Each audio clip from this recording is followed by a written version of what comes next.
The hospital waiting room smelled like cleaning supplies and sadness. Robert Chen sat in the corner chair, watching his 8-year-old daughter Grace color in her book. Her small fingers moved the crayon slowly across the page, creating a purple butterfly with crooked wings. Grace had been coming to this hospital every Tuesday for 3 months now. The doctors said her treatment was going well, but Robert could see how tired she was getting. Not just from the medicine that made her feel sick, but from being different from other kids her age. "Daddy, can we go to the park after this?" Grace asked without looking up from her coloring book. Robert's heart squeezed tight. "We'll see, sweetheart. Let's finish up here first." The truth was, Grace couldn't go to regular parks anymore. Her immune system was too weak. One cold from another kid could land her back in the hospital for weeks. So instead, they went to special places where sick children could play safely. But those places always reminded Grace that she wasn't like other kids. Across the waiting room, a man about Robert's age sat with his daughter. The little girl looked healthy and full of energy. She kept bouncing in her chair and asking her dad when they could leave. Robert felt a familiar pang of jealousy mixed with sadness.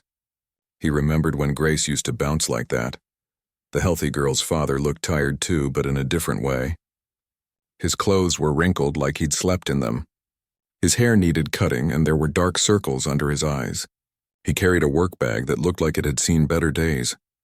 "Ruby, please sit still," the man said gently to his daughter. "We're here to visit Mrs. Patterson, remember? She's been looking forward to seeing you." Ruby nodded but kept swinging her legs. "I know, Papa Ben, but can we get ice cream after?" "You promised." Ben smiled at his daughter. "Yes, we can get ice cream. But first we need to be good visitors." Robert couldn't help but notice how patient Ben was with Ruby, even though he looked exhausted.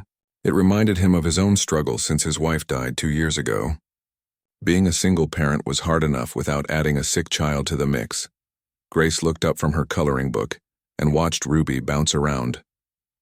For a moment, Robert saw something he hadn't seen in weeks: interest in his daughter's eyes. Grace had been so focused on being sick that she'd almost forgotten how to just be a kid. "That little girl has pretty hair," Grace whispered to her father. Robert looked over at Ruby's curly red hair tied up in 2 ponytails with bright yellow ribbons. "She does. Would you like to say hello?" Grace shook her head quickly. "No, Daddy, she might get sick from me." This broke Robert's heart every time. Grace had learned to keep away from other children, not to protect herself, but to protect them. At 8 years old, she was already carrying guilt that no child should have to bear. Ben was trying to keep Ruby entertained with a small puzzle, but she kept looking around the waiting room. Her eyes landed on Grace several times. Ruby seemed curious about the pale girl in the corner who was coloring so quietly. "Papa Ben, why is that girl so quiet?" Ruby asked in her normal voice, which wasn't very quiet at all. Ben looked over at Grace and Robert. He could see the IV port in Grace's arm and the tired look in her eyes that he'd learned to recognize in this place. "Some people are just quieter than others, Ruby. Maybe she's not feeling well today." "Oh." Ruby thought about this for a moment. "Should we say hi? Maybe she's lonely." Ben glanced at Robert, who was clearly listening to their conversation. Robert gave a small, uncertain smile. Ben had been bringing Ruby to visit his elderly neighbor, Mrs. Patterson, for months now. He'd seen plenty of sick children in this hospital, and he'd seen their parents too. He recognized the look of a father trying to stay strong while his world fell apart. Ruby slipped out of her chair before Ben could stop her. She walked across the waiting room with the confidence that only children have. Grace looked up surprised as Ruby approached. "Hi," Ruby said, standing a safe distance away. "I'm Ruby. What's your name?" Grace looked at her father, who nodded encouragingly. "I'm Grace, and that's a pretty name." "I like your butterfly." Ruby pointed at the coloring book. "Purple is my favorite color, too." Grace smiled for the first time all day. "Really? Most kids like pink or blue. Pink is okay, but purple is like magic," Ruby said seriously. "Like wizards and fairy tales." Ben watched this interaction carefully. He could see Grace's father sitting forward in his chair, ready to intervene if needed. But both little girls seemed happy to talk. "I wish I could color with you," Grace said quietly. "But I can't get too close to people right now." Ruby tilted her head, thinking, "Why not?" Grace looked at her father again. Robert had always been honest with her about her condition, but explaining it to other children was harder. "I'm sick," Grace said simply. Not like a cold sick, but sick in a way that means I have to be careful. Ruby nodded seriously. My grandma was sick like that before she went to heaven. She couldn't hug me for a while, but we could still talk. Grace's eyes lit up. Someone understood. Exactly like that. Ben stood up and walked over, sensing this was an important moment. Ruby, we should let Grace and her father have their space. Actually, Robert said, standing up too, if you don't mind, it's nice to see Grace talking to someone her age. The two fathers looked at each other, both recognizing the loneliness they'd been carrying. Ben extended his hand. I'm Ben Martinez. This is my daughter Ruby. Robert Chen. And this is Grace. Robert shook Ben's hand, grateful for this unexpected connection. Ruby was still focused on Grace. Do you come here a lot? Every Tuesday, Grace said. It's not so bad. The nurses are nice and I get stickers. I come here sometimes too to visit Mrs. Patterson. She's really old, but she tells the best stories. Ruby paused, thinking. Maybe next time we're both here we could color together.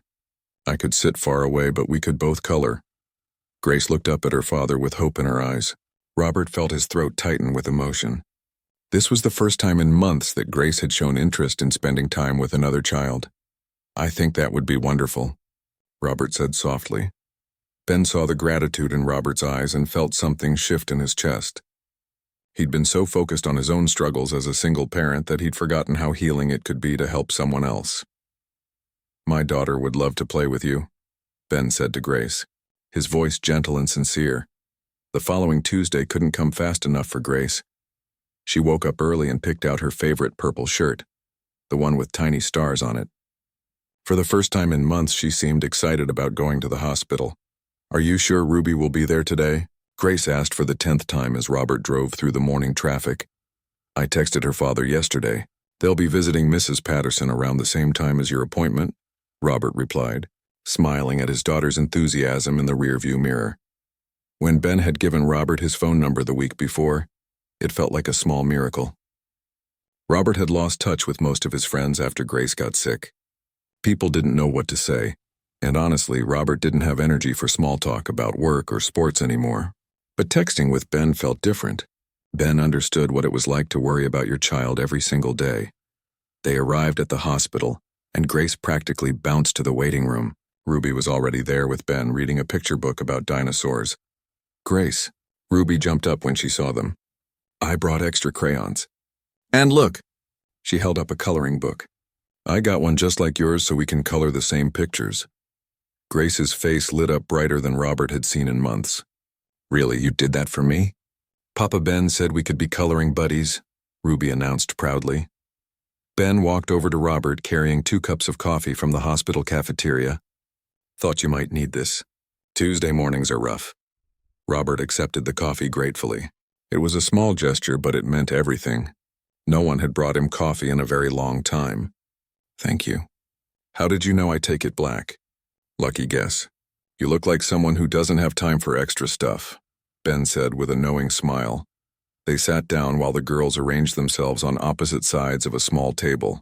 Ruby chattered away about her week while Grace listened, occasionally adding her own quiet comments. It was like watching Grace remember how to be a regular kid. So what do you do when you're not here? Ruby asked Grace, carefully staying on her side of the table. I do school at home now, Grace said, coloring carefully inside the lines. My tutor comes 3 times a week. And I read lots of books. What about you? I go to regular school, but sometimes I miss days when Papa Ben has to work late and can't pick me up, Ruby said matter-of-factly. He works really hard. Robert glanced at Ben, noticing the tired lines around his eyes. What kind of work do you do? I'm a carpenter. Mostly kitchen renovations and bathroom remodels, Ben said, taking a sip of his coffee. It's good work, but the hours can be unpredictable. When a job runs long, everything else gets complicated. Robert nodded. He remembered those days when his business was just starting, though his challenges had been different. That must be tough with Ruby. We make it work. My neighbor, Mrs. Patterson, helped a lot before she got sick. That's why we visit her now. Ruby wants to cheer her up the way Mrs. Patterson always cheered us up. Robert felt a wave of respect for Ben. Here was a man juggling single parenthood and a demanding job, but still making time to visit an elderly neighbor with his daughter. Daddy, look. Grace held up her coloring page. She'd made a butterfly garden with 6 different butterflies, each one a different shade of purple. It's beautiful. Sweetheart, Robert said. Ruby helped me think of different purple colors, Grace explained. There's lavender and violet and plum and grape. Don't forget royal purple, Ruby added. That's the best one because it sounds fancy. The girls giggled together and Robert felt his chest warm. When was the last time he'd heard Grace really laugh? A nurse called Grace's name and the moment shifted. Grace's smile faded a little as she gathered her things. Will you be here when I come back? Grace asked Ruby. I'll wait, Ruby promised solemnly. Mrs. Patterson won't mind if we visit her a little later. Ben caught Robert's surprised look. Are you sure? We don't want to inconvenience you. Papa Ben, Grace is my friend now, Ruby said seriously. Friends wait for each other. Robert had to swallow hard to keep his emotions in check. During the treatment, he kept thinking about Ruby sitting in that waiting room, keeping her promise to Grace. It struck him how rare it was to find people who kept their word, especially to a child they'd just met. When they returned an hour later, Ruby was exactly where they'd left her. She'd made a get-well card for Grace using crayons and a piece of paper Ben had gotten from the nurse's station. I drew us as friends, Ruby explained, showing Grace the picture. It showed 2 stick figures holding hands across a rainbow bridge. This way we can be together even when we're far apart. Grace hugged the card to her chest. It's the best present anyone ever gave me. As they were packing up to leave, Mrs. Patterson's nurse came over to Ben. I'm sorry, but Mrs. Patterson isn't feeling well enough for visitors today. Perhaps next week? Ruby's face fell. Is she okay? She just needs rest today, the nurse said kindly. Robert saw an opportunity. Ruby, would you and your father like to get lunch with us? I know a place nearby that has really good grilled cheese sandwiches. Ruby looked up at her father hopefully. Ben hesitated for a moment. That's very kind, but we couldn't impose. Please, Papa Ben, Ruby asked. Grace needs to eat lunch too, right, Grace? Grace nodded eagerly. Daddy, can we please? 20 minutes later, they were sitting in a small diner that Robert had discovered during one of Grace's longer hospital stays. The girls sat across from each other in the booth, still maintaining their safe distance but chatting like old friends. I've never had a friend who understood about being careful, Grace told Ruby as they waited for their food. I've never had a friend who was so good at coloring, Ruby replied, and you know so many big words. Ben watched his daughter's easy acceptance of Grace's situation and felt proud. Ruby had always been naturally kind, but seeing her adapt so thoughtfully to Grace's needs showed a maturity beyond her years. Ruby talks about Grace all week now, Ben told Robert quietly. She asks every day if it's Tuesday yet. Grace does the same thing, Robert admitted. You've given her something I couldn't, a normal friendship. I can't tell you what that means to me. Ben nodded, understanding. Ruby needed this too. Since her mom left, she's been missing having female friends, and you've been incredibly generous with your time. The food arrived and the conversation shifted to lighter topics. Grace told Ruby about the book she was reading, and Ruby shared stories about school and her pet hamster named Whiskers. For an hour, they were just 2 families having lunch together, the weight of hospitals and treatments temporarily forgotten. As they prepared to leave, Ruby made an announcement. Papa Ben, can Grace come to our house sometime? We could color in the backyard where there's lots of fresh air. Both fathers looked at each other, realizing this friendship was growing into something deeper than weekly hospital visits. Robert stared at his phone for 20 minutes before finally typing the message to Ben. Grace keeps asking about visiting Ruby. Would Saturday afternoon work? I understand if it's too complicated. The response came back within minutes. Ruby would be thrilled. Our house isn't fancy, but there's a nice backyard. Is there anything special we should know about keeping Grace safe? That evening, Robert sat down with Grace to explain the visit. Remember, sweetheart, Ruby's house will be different from ours. It might not be as clean as what you're used to, and we need to be extra careful. Grace nodded seriously. I know, Daddy, but I really want to see where Ruby lives. She talks about her hamster and her garden. I've never seen a real garden before. Robert's heart clenched. In trying to keep Grace safe, he'd kept her away from so many normal childhood experiences. Their own home was spotless, almost sterile. He'd never thought about how that might feel to a little girl who just wanted to see flowers grow. Saturday arrived with perfect weather. As they drove to Ben's neighborhood, Robert noticed his palms getting sweaty. What if this was a mistake? What if Grace got sick? What if Ben's house wasn't as clean as it needed to be? Ben's house was a small two-story home with blue shutters and a front porch that had seen better days. The yard was neat but lived in, with a tire swing hanging from an old oak tree. Ruby burst out the front door before they'd even parked. "Grace, you came. Wait until you see Whiskers." Ruby bounced on her toes but remembered to keep her distance as Grace got out of the car. Ben appeared behind his daughter, wiping his hands on a dish towel. "Welcome to our chaos," he said with a warm smile. "I spent all morning cleaning, but fair warning. It's still a house where an 8-year-old actually lives." Robert appreciated the honesty. "Thank you for having us, and for taking precautions." "I did some research online," Ben said quietly as the girls walked ahead of them toward the backyard. "I know about keeping surfaces clean and making sure Ruby washed her hands extra well. I want Grace to feel safe here." The backyard was modest but magical through a child's eyes. Ruby had her own small garden patch with sunflowers that were taller than she was. There was a wooden playhouse that Ben had clearly built himself, painted yellow with red trim. Wind chimes hung from the porch, making gentle music in the breeze. "This is where I grow my flowers," Ruby announced proudly, showing Grace her garden. "Papa Ben helped me plant them in spring." "The sunflowers are getting huge." Grace stared in wonder. "They're beautiful." "Are they really alive? Like growing right now?" "Yep. Watch this." Ruby gently touched one of the flower heads. "See how it follows the sun? That's why they're called sunflowers." Robert watched his daughter's face light up with discovery. When had he last seen her this curious about the world around her? Ben had set up a picnic table with art supplies, positioning 2 chairs far enough apart to keep Grace comfortable. "I thought you girls might want to color outside today. Fresh air is good for everyone." As the girls settled into their creative project, Ben and Robert sat on the porch steps with cold drinks. "This is really nice," Robert said, looking around the yard. "You've built something special here." Ben followed his gaze to the playhouse and garden. "It's not much, but Ruby and I have put our hearts into it. After her mother left, I wanted to make sure she still felt like she had a real home."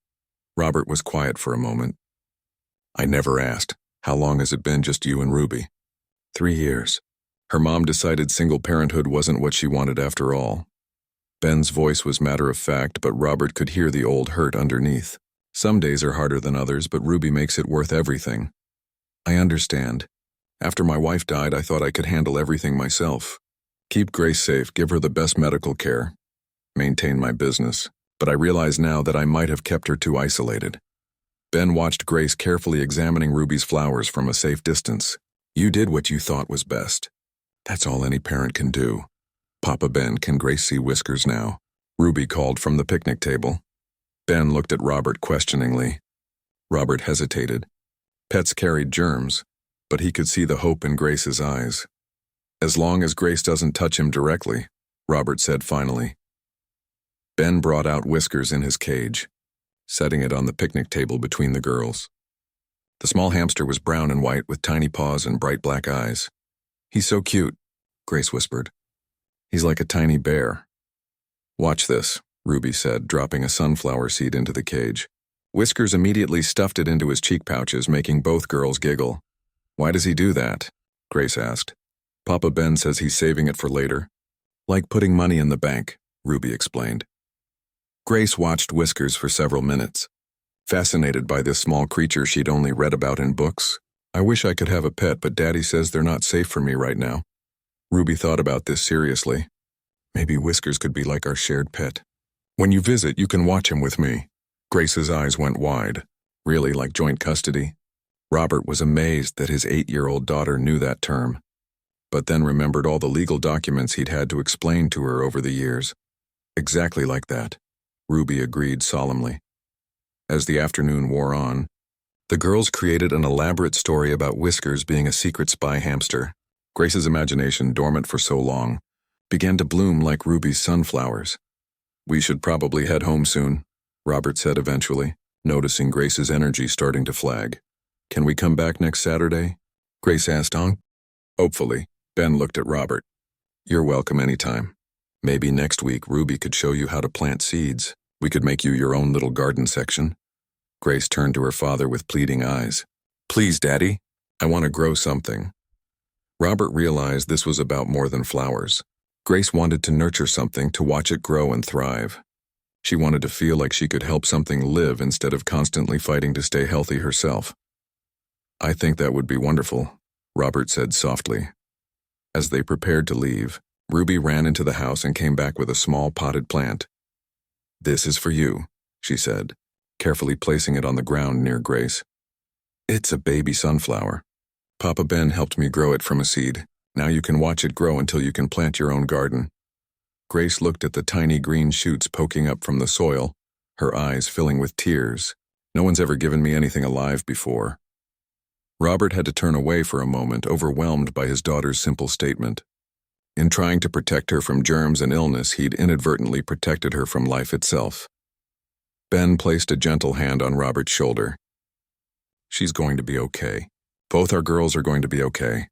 As they drove home, Grace carefully held her sunflower plant, talking nonstop about gardens and hamsters and the playhouse Ben had built.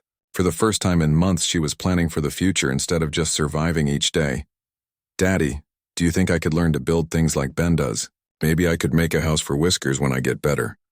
Robert smiled, hearing hope in his daughter's voice that had been missing for too long. "I think you can learn to build anything you want, sweetheart." Grace's sunflower plant sat on the windowsill in her bedroom, and she checked on it every morning before she even got dressed. In just 1 week, the tiny green shoots had grown noticeably taller. "Look, Daddy," Grace called excitedly, pointing to her plant. "It grew again. I can see new leaves coming." Robert came over to examine the plant with his daughter. "It's definitely growing. You're taking good care of it. Ruby said plants grow better when you talk to them, so I tell it about my day every night." Grace touched the pot gently. "Do you think that's silly?" "Not at all, sweetheart.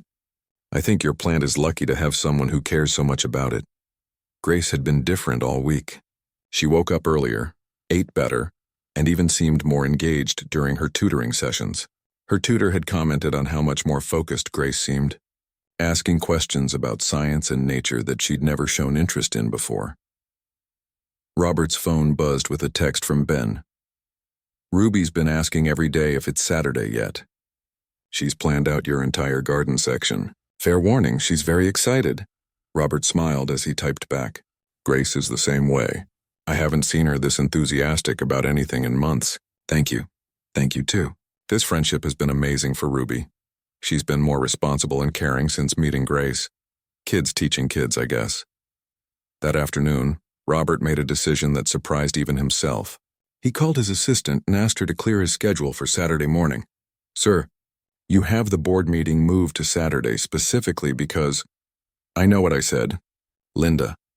But something more important came up. Can you reschedule it for Monday?" There was a pause.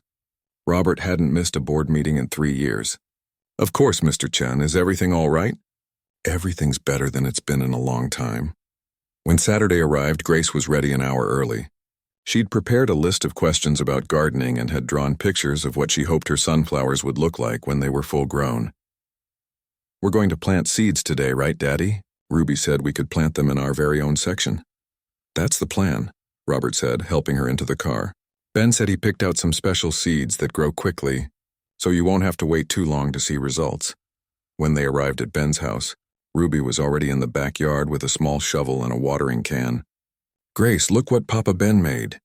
Ben had sectioned off a small corner of the garden with wooden borders, creating a child-sized plot just for Grace. A small wooden sign read "Grace's Garden" in Ruby's careful handwriting. "You made this for me?" Grace asked, her voice full of wonder. "Ruby insisted," Ben said, but Robert could see the pride in his eyes. "She said you needed your own special place to grow things." Ben had also laid out a tarp on the ground where Grace could kneel without getting dirty. Everything was organized to make gardening accessible while keeping her safe. "Okay, first lesson," Ruby announced importantly. "You have to make holes the right size. Not too deep, not too shallow." For the next hour, Ruby taught Grace everything she knew about planting seeds. Grace hung on every word, asking thoughtful questions and taking careful notes in a small notebook she'd brought. "The seeds need water, but not too much," Ruby explained, showing Grace how to sprinkle water gently. "Too much water and they get sad. Too little water and they get thirsty." "How do you know if they're happy?" Grace asked. "They tell you with their leaves. Happy plants have bright green leaves that reach up toward the sun. Robert watched his daughter absorb this information like she was learning the most important subject in the world. When had he last seen her so engaged with learning? Ben joined Robert on the porch steps, both fathers watching their daughters work together in the garden. "She's a natural teacher," Robert observed, watching Ruby show Grace how to measure spacing between seeds. "Ruby's always been like that. She remembers what it feels like to not know something, so she's patient with people who are learning." Ben paused. "How are Grace's treatments going?" "Better than expected, actually. Her doctors are pleased with her progress. But more than that, she seems stronger. Not just physically, but emotionally. This friendship with Ruby has given her something to look forward to besides medical appointments." Ben nodded. Ruby's teacher mentioned that she's been more focused at school, too. "She talks about Grace all the time. Tells her classmates about her friend who's brave and smart and knows so much about books." Robert felt his throat tighten. Grace talks about Ruby the same way. "She's never had a friend who accepted her condition so naturally. Kids are amazing that way. They don't see obstacles the way adults do. They just see possibilities." After the girls finished planting, they sat at the picnic table drawing pictures of how they imagined their gardens would look in a few weeks. Grace's drawing showed enormous sunflowers with faces, smiling down at tiny figures that looked like her and Ruby. "When my sunflowers are tall enough, we can have tea parties in their shade," Grace announced. "And Whiskers can come to the tea parties too," Ruby added. "We'll put his cage on the table so he can see everything." "Do hamsters like tea parties?" Grace asked seriously. "Whiskers likes anything that involves sunflower seeds," Ruby replied with authority. As they prepared to leave, Grace carefully watered her newly planted seeds one more time. "How long until they sprout?" "Maybe a week or two," Ben said. "But you have to be patient. Good things take time to grow," Grace nodded solemnly. "Like friendships?" "Exactly like friendships," Ben agreed. On the drive home, Grace chattered excitedly about garden plans and when she might be able to show Ruby her house. "Do you think Ruby would like our library, Daddy? We have so many books, and I think Ruby would love to see your books. Maybe we could invite her and Ben over for dinner sometime." Grace's eyes went wide. "Really? We could cook dinner for them?" Robert realized he hadn't cooked a real meal for guests since before Grace got sick. They'd been living on simple foods and takeout for months. "We could try. What do you think they'd like to eat?" "Ruby loves grilled cheese, and Ben seems like he'd like anything. He's not picky." That evening, as Grace told her sunflower plant about the day's adventures, Robert found himself thinking about the changes in their lives. 6 weeks ago, Grace barely spoke during her treatments. Now she was planning tea parties and dinner invitations. He thought about the board meeting he'd rescheduled, and for the first time in years, he didn't feel guilty about putting something ahead of work. Watching Grace plant seeds and make plans for the future was more important than any business meeting. "Daddy?" Grace called from her room. "Yes, sweetheart? Do you think Ruby's family needs anything?" "Ben works really hard and I want to help them somehow."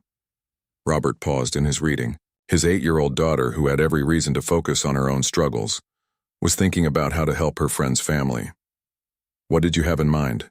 "I don't know yet, but Ruby gave me so much. She gave me friendship and whisker sharing and my garden. I want to give her something special too." Robert smiled, realizing that his daughter was teaching him as much about generosity and friendship as Ruby was teaching her about gardening. 2 weeks later, Grace's sunflower seeds had sprouted into tiny green shoots reaching toward her bedroom window. She'd been faithfully watering them and talking to them every day just like Ruby taught her. "They're growing so fast," Grace told Robert excitedly over breakfast. Ruby said hers are growing even taller. "I can't wait to see them on Saturday." Robert smiled, watching his daughter eat a full breakfast for the first time in months. "Actually, I had an idea about Saturday. What if we invited Ruby and Ben to our house for once? We could show them your library and maybe cook that dinner you mentioned." Grace nearly choked on her orange juice. "Really? They could come here? But Daddy, what if they think our house is too fancy?" Ruby said their house isn't fancy. "I think they'll just be happy to spend time with us, sweetheart. True friends don't judge each other by their houses." Grace considered this seriously. "Okay, but we need to make them feel comfortable. No fancy food, just normal things like grilled cheese and soup." That evening, Robert called Ben to extend the invitation.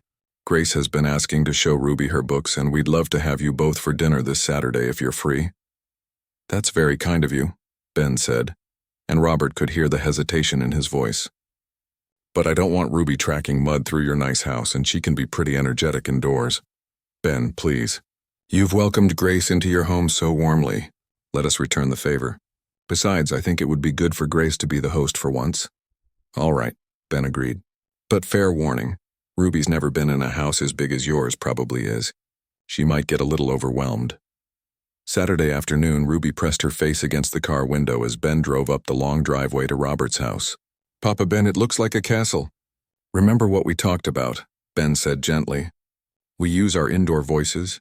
We don't touch things without asking, and we say please and thank you. Grace was waiting by the front door, practically bouncing with excitement. Ruby, you're here. Wait until you see my room. Ruby stepped out of the car and stared up at the tall windows and brick facade. Grace, you live in a palace. Grace giggled. It's just a house. Come on, let me show you everything. Robert and Ben followed as the girls toured the house. Grace proudly showed Ruby the library with its floor-to-ceiling bookshelves, the sunroom where her tutoring happened, and finally her bedroom with the sunflower plants on the windowsill. Your room is as big as our whole downstairs, Ruby said in amazement, but not in a way that made Grace feel bad. And look how tall your sunflowers are getting. Yours are still bigger, Grace said loyally. You're a better gardener than me. We're both good gardeners, Ruby corrected. We just have different styles. In the library, Ruby ran her fingers along the book spines in wonder. Grace, you have every book that was ever written. Do you want to borrow some? Grace asked eagerly. I have way too many for just me. Ruby's eyes lit up. Really? I could take some home? Take as many as you want. Books are meant to be shared. Ben watched this exchange with a warm feeling in his chest. Grace was naturally generous, but more than that. She understood what it meant to share something precious with a friend. While the girls picked out books, Robert and Ben talked in the kitchen as Robert prepared dinner. You didn't have to go to all this trouble, Ben said, watching Robert make homemade tomato soup to go with the grilled cheese sandwiches. It's not trouble. Grace planned this whole menu specifically for Ruby. She wanted everything to be perfect for her first visit here. Ben looked around the spacious kitchen, with its granite countertops and professional-grade appliances. This is all beautiful, Robert. You've built a good life for Grace. Material things are easy when you have money, Robert said quietly. What you've given Ruby, the sense of home, the confidence, the values, that's much harder to create. I've been learning a lot from watching you parent. Before Ben could respond, the girls came running into the kitchen, Ruby's arms full of books. Daddy, Ruby picked out 12 books, Grace announced. And I showed her my art supplies. She's going to teach me how to draw hamsters. During dinner, Ruby chattered about everything she'd seen, asking Grace questions about her tutoring and her books. Grace glowed under the attention, clearly enjoying being able to share her world with her friend. Grace, do you ever get lonely in such a big house? Ruby asked innocently. Grace considered this. Sometimes, but not as much since I met you. Now I think about our friendship and it makes the house feel more full. After dinner, as they were getting ready to leave, Ruby made an announcement. Papa Ben, I want to give Grace something special too. Ruby, Grace has already shared so much with you, and no, I thought of something. Grace, you said you want to help our family, right? Grace nodded eagerly. Well, Mrs. Patterson is getting better and she wants to meet you. She heard about you from Papa Ben and me, and she says any friend of mine is a friend of hers. Would you come visit her with us next week? Grace looked at her father hopefully. Robert realized this was Ruby's way of including Grace in her own special tradition of caring for others. I think that would be wonderful, Robert said. And Grace? Ruby continued. Mrs. Patterson knows lots of stories about gardening. She could teach us both new things. Grace clapped her hands together. Really? Someone else who loves gardens? She used to have the most beautiful garden in the whole neighborhood before she got too tired to take care of it, Ruby explained. Maybe we could help her start a small indoor garden in her room. Robert felt overwhelmed by Ruby's natural instinct to include others and solve problems with kindness. This 8-year-old was teaching his daughter lessons about community and service that no tutor could provide. As Ben and Ruby prepared to leave, Ruby's arms full of borrowed books, Grace had one more surprise. Ruby, I talked to Daddy about something. His company sometimes needs carpentry work for their offices. Would Ben like to do some projects for them? Ben looked shocked. Grace, that's incredibly thoughtful, but it's not charity, Robert interrupted gently. We genuinely need good craftsmen, and I've seen your work in your backyard. If you're interested, I'd love to discuss some projects with you." Ben was quiet for a moment, clearly moved. Yes, I'd be very interested. Thank you." Ruby threw her arms around Grace in a careful hug, remembering to be gentle. "You're the best friend anyone could have." As they drove away, Grace waved from the front door until the car disappeared. Then she turned to her father with tears in her eyes. "Daddy, I feel so happy. Is it okay to feel this happy when I'm still sick?" Robert pulled his daughter into a hug. "Sweetheart, feeling happy is the best medicine there is. You're not just getting better in your body, you're getting better in your heart too." That night, Grace told her sunflower plants about Ruby's visit and their plans to help Mrs. Patterson start an indoor garden. The plants seemed to listen, their leaves rustling gently in the evening breeze from the open window.